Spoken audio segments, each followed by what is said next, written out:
Imagine a world where vehicles never stop, where cars and motorbikes cruise without a drop of fuel or a single battery charge. That world, long relegated to science fiction, is now the centre of a real-life drama unfolding in the heart of Africa.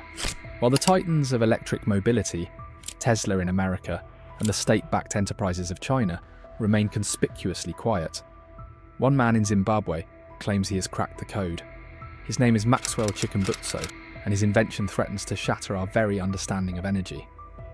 Maxwell was born in 1980 in Buhera, a high-density suburb of Harare. Life there wasn't easy. Families scraped by on tiny incomes, schools overflowed. Yet even amid hardship, young Maxwell's curiosity burned bright. While other children played, he scavenged broken radios and discarded circuit boards. His hands learned to twist wires and strip plastic from copper like an apprentice learning a secret craft. By age 14, Maxwell faced a painful choice. He had to choose either to continue at a failing school or leave home to help his family survive. He chose the latter, dropping out before completing his basic education. Many would have given up dreams of invention, but Maxwell saw opportunity in every scrap of metal, every discarded component. He believed that necessity wasn't just the mother of invention, it was its fiercest teacher.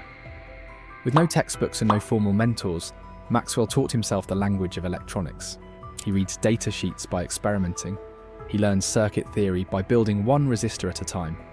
His first success came quietly, a crude radio transmitter that crackled to life over a few meters. Neighbors tuned in, astonished that sound could travel through thin air from a tiny homemade box. That victory ignited his ambition. He moved on to designing a simple digital navigator and even attempted a small turbine engine. Each project pushed him further. His workshop was a jumble of wires and tools lit by a single bare bulb.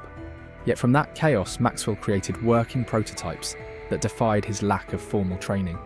What truly sets Maxwell apart aren't just his hands, but his mind.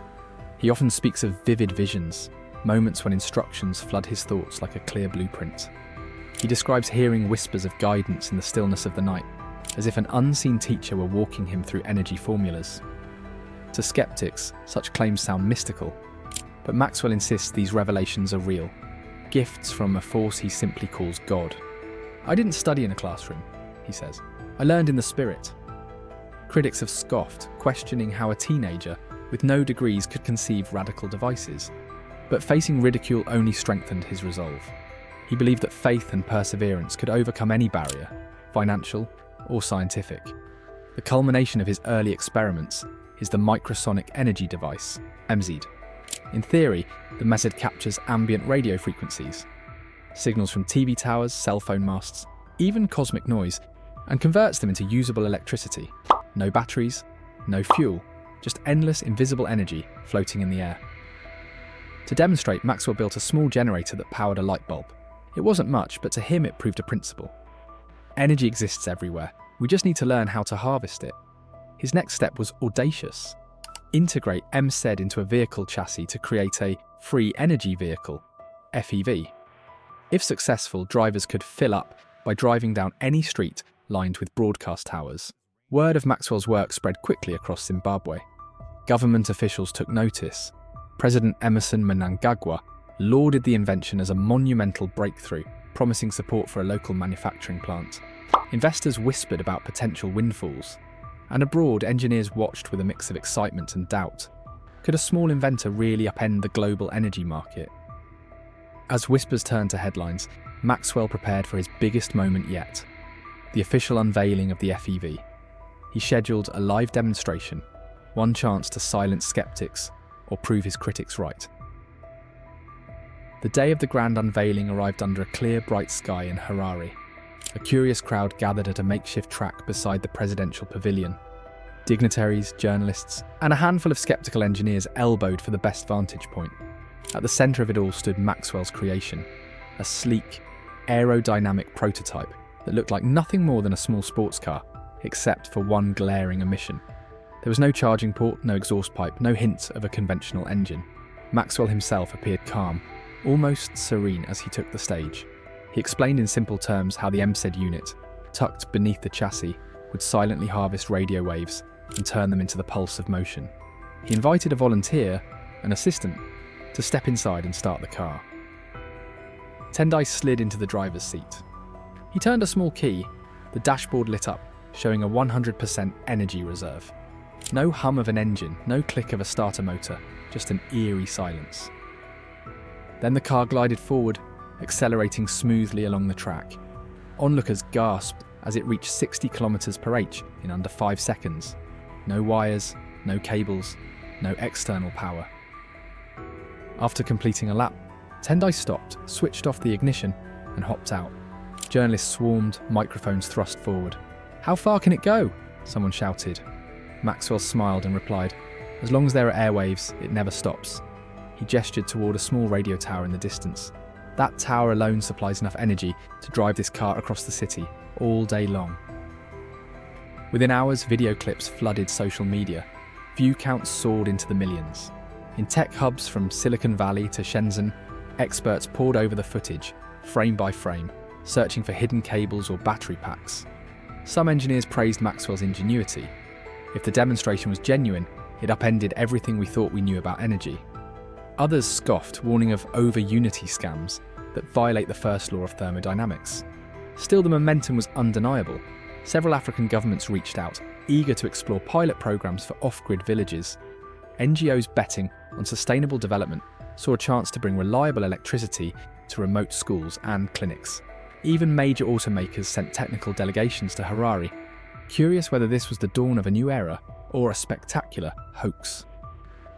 Behind the scenes, Maxwell had quietly negotiated a deal with a major Chinese automaker. Their engineers supplied the lightweight carbon fibre body panels and helped develop safety features, anti-skid brakes, airbags, and an advanced driver assist system. In return, Maxwell granted them limited rights to manufacture the FEV under his supervision. This partnership sparked both excitement and controversy. Some hailed it as proof that Zimbabwe could leapfrog decades of industrial development.